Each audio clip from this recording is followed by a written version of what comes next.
nice of you to stop by. I've been expecting you.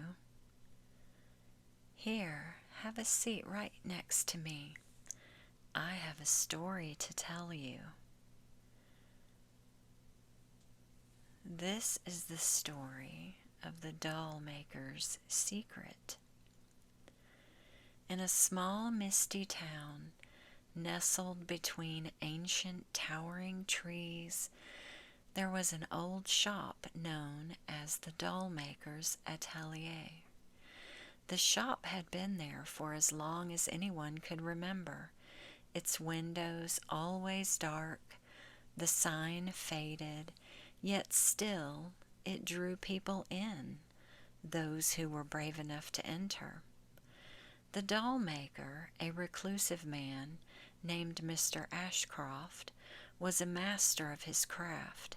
His dolls were lifelike, each one unique, with eyes that seemed to follow you wherever you went. They were delicate, beautifully crafted, and filled with an eerie sense of realism that made the townspeople uneasy.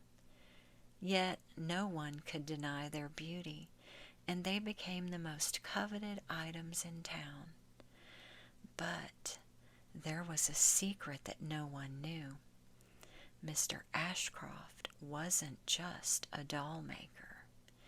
He was a collector of souls. One rainy evening, a young woman named Clara ventured into the shop. She had always been curious about the place, but something about it made her hesitate. As she stepped inside, a tiny bell above the door chimed softly, echoing into the stillness. The shop was dimly lit, filled with rows upon rows of dolls, each one staring blankly into the space around them. The air smelled faintly of old wood and something else, something sweet and slightly metallic. Clara's eyes were drawn to a particular doll sitting on a high shelf. It was different from the others, with long flowing hair and eyes that seemed almost too real. As she reached out to touch it, a cold hand suddenly grasped hers. She gasped and turned to see Mr. Ashcroft standing beside her. His eyes were dark, and his face was etched with deep lines of age and secrecy. "You have a good eye," he said in a voice that was barely above a whisper. "That one is special." Clara pulled her hand back, unnerved by his touch and the way he looked at her as if he knew something she didn't. "Why is it special?" she asked, her voice trembling slightly. Mr. Ashcroft smiled, but it didn't reach his eyes.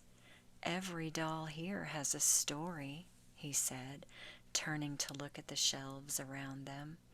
"But this one has a secret." Clara felt a shiver run down her spine.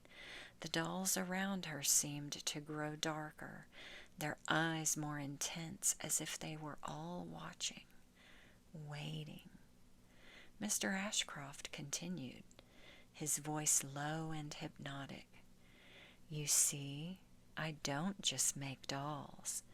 I give them life, a piece of the soul to carry with them forever. Each doll here holds a part of someone who was once very much alive." Clara's heart pounded in her chest. She turned to laugh it off, but the sound died in her throat. "That's an interesting story," she stammered. But Mr. Ashcroft shook his head. "It's not just a story, my dear. You've heard the whispers, haven't you? The rumors about people who've gone missing, about how they're never found, only to have a new doll appear in my shop the next day?"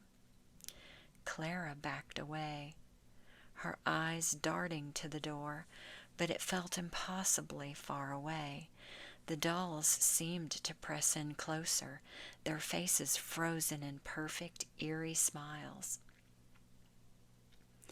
Mr. Ashcroft leaned in closer, his voice barely a whisper now. "I've chosen you, Clara. Your beauty, your spirit, it will make the perfect addition to my collection." Clara's breath caught in her throat. She turned and ran toward the door, her footsteps echoing in the silent shop.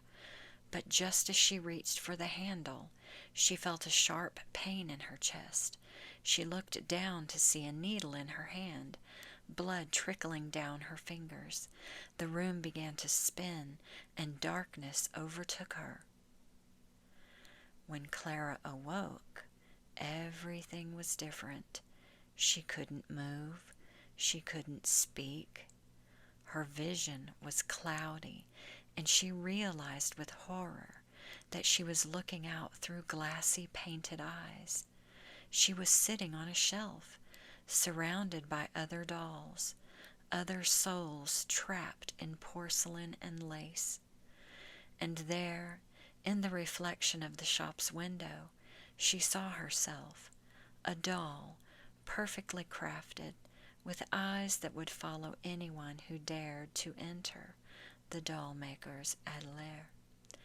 Mr. Ashcroft smiled as he placed her in a prime spot in the shop, whispering softly, "Welcome to your new home, Clara."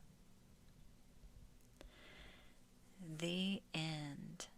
Thank you so much for stopping by. I did rather enjoy your company.